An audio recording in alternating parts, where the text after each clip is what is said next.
और विचार हमेशा विशेष ध्यान दे गुरु मंत्र लेते समय। ऐसे गुरु को गुरु बनाए, पहला कि वो राम भक्त हो, भगवान का भजन करने वाला, अपना गाने वाला ना हो, भगवान को गाने वाला।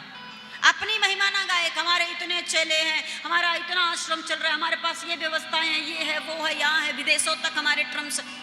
अपना गाने वाला नहीं, राम का गाने वाला, भगवान का गाने वाला। पहली विशेषता उसके अंदर ये होनी चाहिए, इसका विशेष ध्यान रखें। और दूसरी विशेषता, गुरु ऐसा बनाए कि जिसके सामने कुछ कहने में संकोच ना हो। कोई प्रश्न मन में है, आप अपने मन के प्रश्न का उत्तर चाहते हो, तो अब ऐसे गुरु के सानिध्य में मत चले जाओ कि उस गुरु, ऐसे गुरु के पास ना चले जाओ कि उनके सामने कह ही ना पाओ, मौका ही ना मिले। तो भला बताइए फायदा है कोई? संशय तो नष्ट नहीं हुआ। गुरु ऐसा बनाना चाहिए कि अगर जीवन में कोई समस्या हो, कोई संशय हो, कोई दुख हो, तो गुरु चरण तक पहुंच सके, उनसे जाकर अपनी दुखड़ा को कह सके या अपने संशय को व्यक्त कर सके और निराकरण प्राप्त कर सके। ऐसे गुरु को अपने जीवन में धारण करना चाहिए। लेकिन गुरु शीघ्र बना लेना चाहिए, अवस्था पर विचार बिना किए कि हम किस अवस्था में हैं, इसको बिना विचार के गुरुमुख हो जाना चाहिए। महाराज, गुरु मंत्र जरूर लेना चाहिए। गुरु के चरण में अमृत है, गुरु के शरण में अमृत है। जानते हैं, हम जब छोटे से थे, विद्यालय में पढ़ते थे, तो एक शिक्षक थे, वैसे तो बहुत सारे होते हैं टीचर, एक टीचर थे, जब भी वो क्लास में आते थे ना, तो हमारे सिर में अनायास ही बस ऐसे मार देते थे, थोड़ा सा धीरे से मारते हुए फिर घुसते थे। 1 दिन हुआ, 2 दिन हुआ, 4 दिन हुआ, 10 दिन हुआ, देखती रही। एक दिन बड़ा जोर से गुस्सा आया कि कुछ गलती करूं तो मारे समझ में आए, ना पढ़ूं तो मारे समझ में आए, आखिर ये अनायास मेरे सिर में मारते क्यों? एक दिन मन में भाव आया, हम पूछ बैठे कि गुरुजी ये बताइए, आप जो है हमें मारे क्यों, हमें मारने का कारण क्या है? आप रोज मारते हो, एक दिन मारो तो समझ में आए, रोज रोज मारते हो आप। तो मुस्कुरा करके कहते, अब पता नहीं ये सत्य है कि नहीं, लेकिन गुरु कहे हैं तो गुरु की वाणी सत्य ही होगी।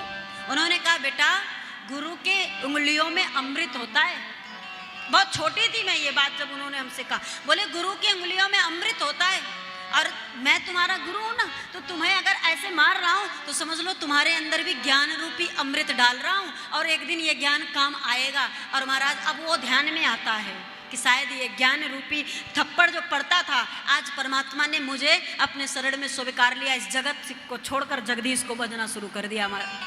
तो गुरु के वचनों में, गुरु के चरणों में, हर गुरु में ऐसी निष्ठा रखो कि गुरु ही परमात्मा है। और सच भी यही है, गुरु गोविंदो खड़े काको लागू पाए, बलिहारी गुरु आपनो गोविंदियो बताए। खुद भगवान कहते हैं कि मुझसे बड़ा गुरु है।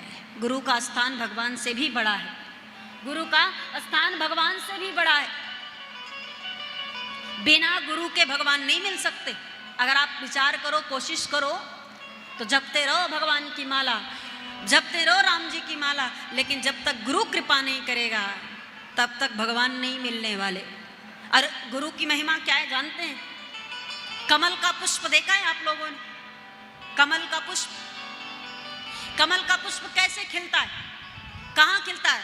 जल में, कीचड़ में, तालाब में। लेकिन एक बात और उसके साथ है, सूर्य उदय के साथ वो खिलता है और सूर्य अस्त के साथ वो बंद हो जाता, पंखुड़ियां बंद हो जाती। ये कमल की विशेषता है, सूर्य के साथ खिलता है और सूर्य के साथ बंद हो जाता है। अब बताइए, कमल को खिलने के लिए सूर्य की ज्यादा जरूरत है कि कीचड़ की? हाँ बताइए, सूर्य की? बिना सूर्य के खिल सकता है? नहीं खिल सकता। कीचड़ रहे ना रहे मायने नहीं रखता है ना। अब उसी कमल के पुष्प को जल से उखाड़ो, कीचड़ से निकालो और बाहर रख दो, और फिर सूर्य का प्रकाश तो पड़ना ही है, क्या वो खिलेगा? हाँ, अभी तो आपने कहा सूर्य के प्रकाश की जरूरत है, उस जल की जरूरत ही नहीं, कीचड़ की जरूरत ही नहीं। अब कीचड़ में भी रहेगा, अगर सूर्य का प्रकाश नहीं पड़ेगा तो वो खिलेगा नहीं। मतलब क्या हुआ? कि कमल के पुष्प को खिलने के लिए सूर्य का प्रकाश भी चाहिए और कीचड़ भी चाहिए। सिर्फ सूर्य का प्रकाश नहीं खिला सकता है, लेकिन कीचड़ में क्षमता है कि उसे जीवित 2, 4, 10 दिन रख सकता है। लेकिन कीचड़ से निकल गया, सिर्फ सूर्य का प्रकाश पड़ा तो एक ही दिन में वो खत्म हो जाएगा कि नहीं? बिल्कुल इसी प्रकार से हमारा आपका जीवन है, ध्यान से सुनिएगा। बिल्कुल इसी प्रकार से हम वो कमल हैं और ये कमल सूर्य भगवान है। सूर्य भगवान है, भगवान के प्रकाश से ये जीवन रूपी कमल खिलता है और जीवन रूपी कमल अस्त होता है, सूर्यास्त के साथ बंद होता है। लेकिन जल क्या है, कीचड़ क्या है? कीचड़ गुरु की कृपा है। अगर संत की कृपा, गुरु की कृपा साथ में रहे तो सूर्य का प्रकाश भी जला नहीं सकता है, वो भी आपको खिलाएगा।